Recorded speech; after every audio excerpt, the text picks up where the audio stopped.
Alright everybody, it's your pal Revolver84 here, and today I'm just going to go through some of the equipment that you can use on Metal Gear Solid 5 The Phantom Pain. This is the M2000ML sniper rifle. It's a sniper rifle, but it is for non-lethal purposes, and it's pretty good. So we're going to do the M2000NL, which is the non-lethal sniper rifle.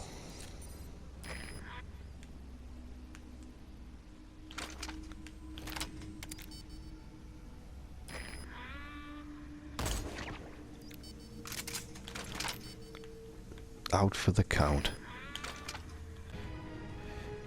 This is the M2000D sniper rifle with a silencer, and it has an excellent penetration. M2000D with suppressor.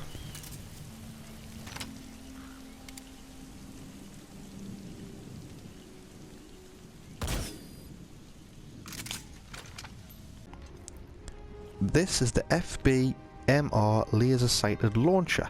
Heavy weapon, obviously designed for taking on tanks, vehicles, but particularly good against aircraft.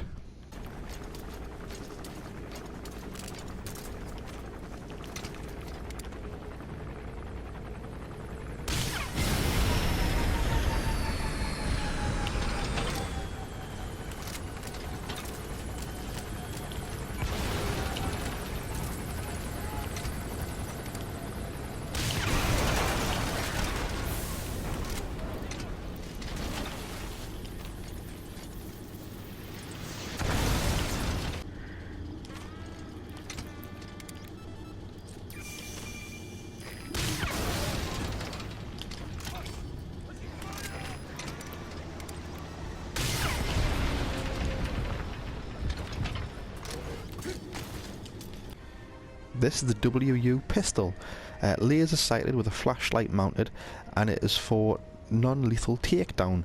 Not too bad, but the suppressor could be a little bit better really, but this is an essential kit for when you go out there for anything other than the most difficult of missions, and at 2730 GMP it's a must really.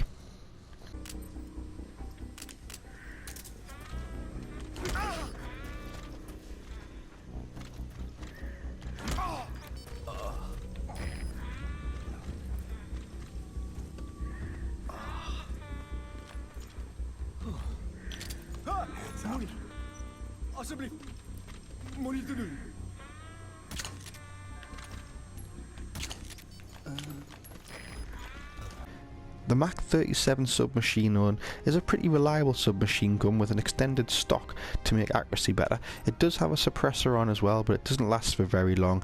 It gives you a good level of medium penetration really, excellent fire and speed, and at 1850 GMP it's not the worst sidearm in the world.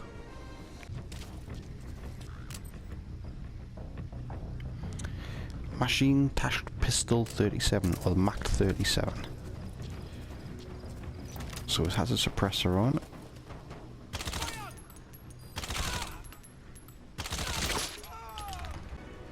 Snake's rocket arm. So this is a bit of a weird item really.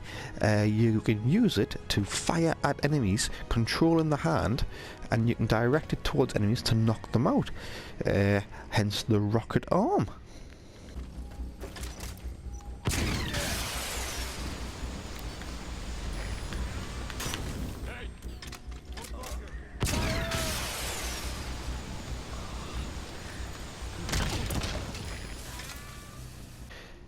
The AM-MRS4 is my go-to assault rifle. It is excellent, if I'm honest, really good. Medium suppressor durability, additional slots for upper and lower slots, magnifier for your boost, excellent penetration for a rifle as well, excellent fire speed for a rifle, my go-to weapon.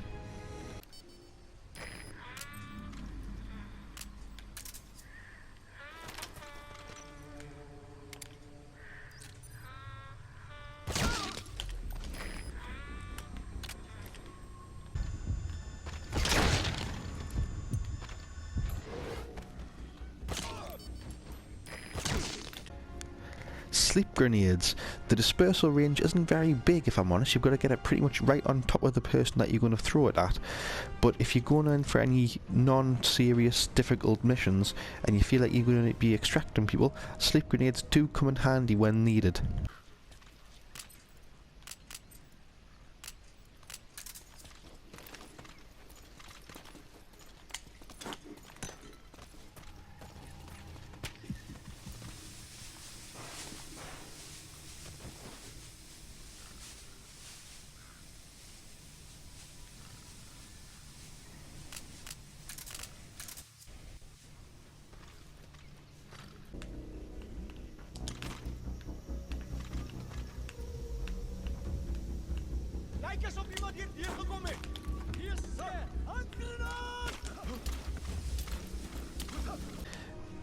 C4, an essential piece of kit in my eyes. C4 is a remote detonatable explosive device which can be used to be attached to various bits of equipment, such as radio communications, equipment used to guide helicopters and such like, water towers, things like that. And and guard towers. It's a particularly good one for bringing down guard towers in one blast. It also gets the attention of any nearby enemies as well when they hear the explosion go off. With it being remote detonated, you can be nowhere near it at the time as well. Pretty damn useful. It's never not in my inventory. Watch what the C4 does to this guard tower here. So I've placed it.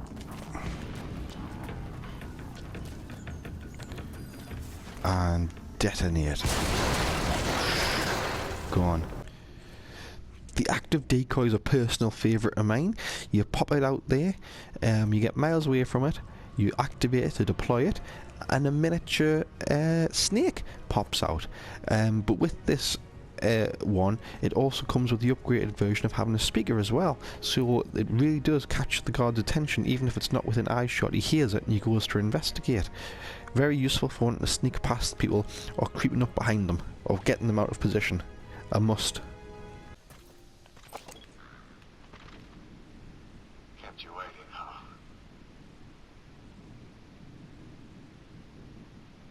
Kept you waiting, huh?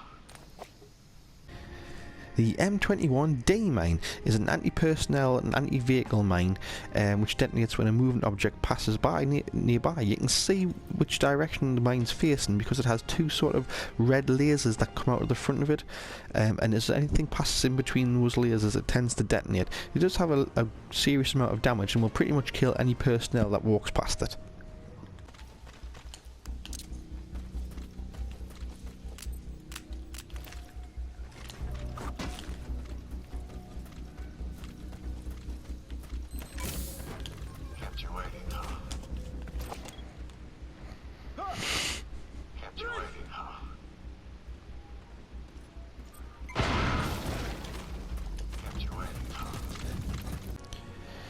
Your NVG or night vision goggles are something that should always be in inventory. It does what it says in the tin. It's a high sensitive night vision goggle which amplifies light so that you can see in the dark, with thermal detection is available as well. Excellent for scouting out positions you're considering attacking. Again, like I say, they should always be in your inventory.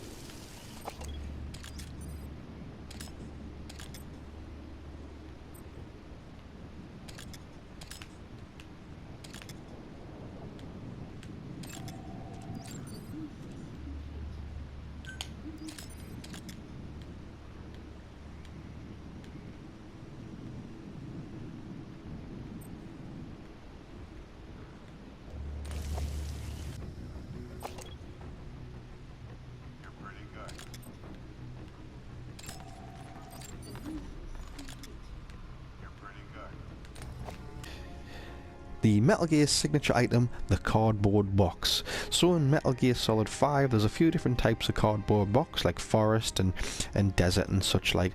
You obviously use the appropriate cardboard box for whichever environment you're in.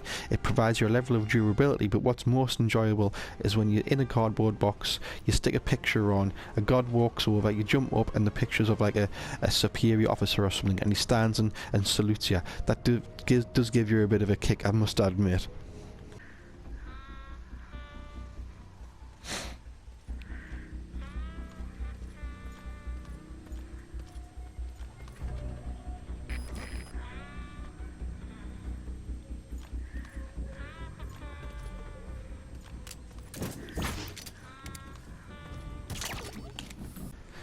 The Fulton device is a device used to extract people or items such as cars and tanks and such like that you find on the battlefield.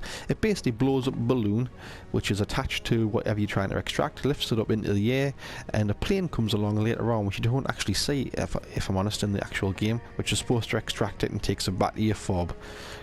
A pretty good thing to use and very useful at the very start when you're trying to develop your fob early doors.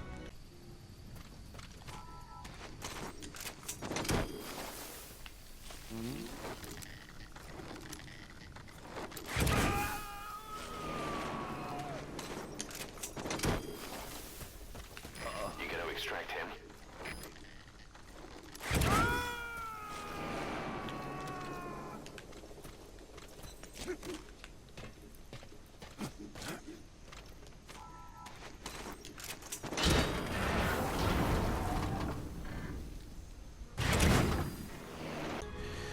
The Wormhole device is another method of extracting things from the battlefield, but a lot better than the Fulton device. So the Fulton device, you do have to have nothing above you, directly above you, so that the balloon can take off into the air.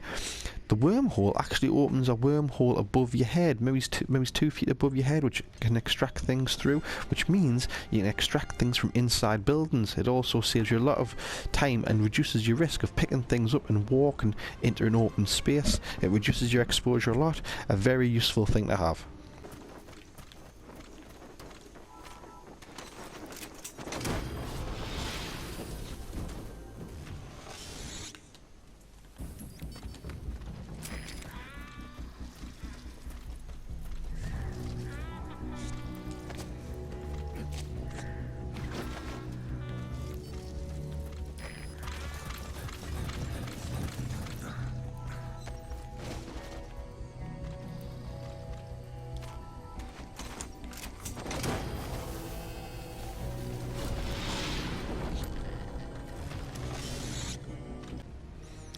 The Hale MGR4 is a grenade launcher with a extendable sharpshooter stock and rangefinder sight. It's alright as a grenade launcher. It's certainly one of the better ones. It has pretty good damage, a pretty decent level of effective range for a grenade launcher, and 3,740. It is cheaper than the Asando RGL 220, I should say. So it is something that you should maybe consider if you know you're going to go out there, but it isn't going to be one of the more difficult missions. This is the Hale MGR4.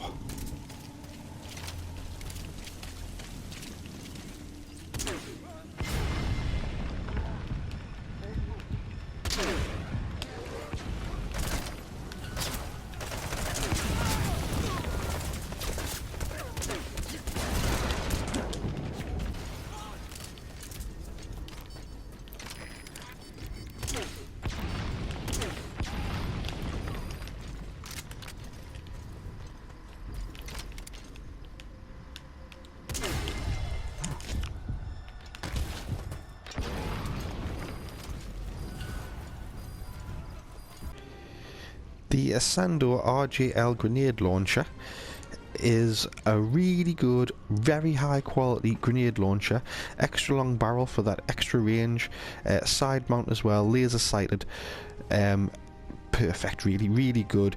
Particularly useful if you're going for heavily armoured enemy, but do know that it has an extremely heavy price tag, 6,740 GMP, so you do really need to consider only ever using this on your most difficult of missions.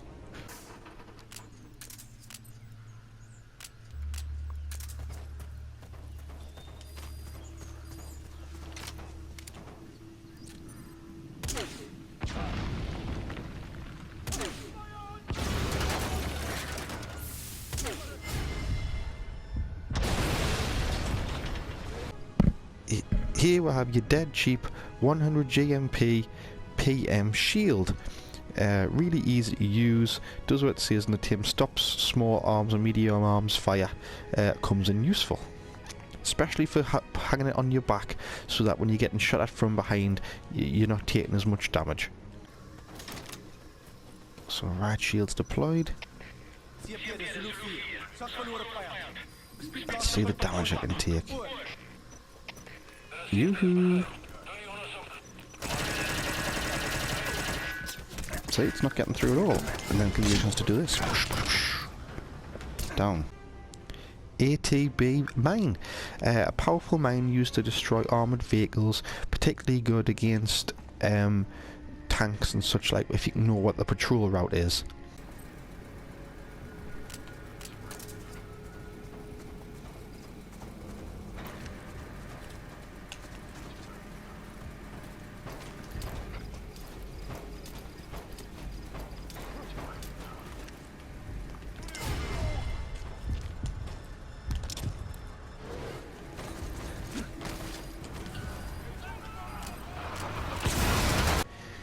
The LLG mine, a non-lethal sleeping gas mine.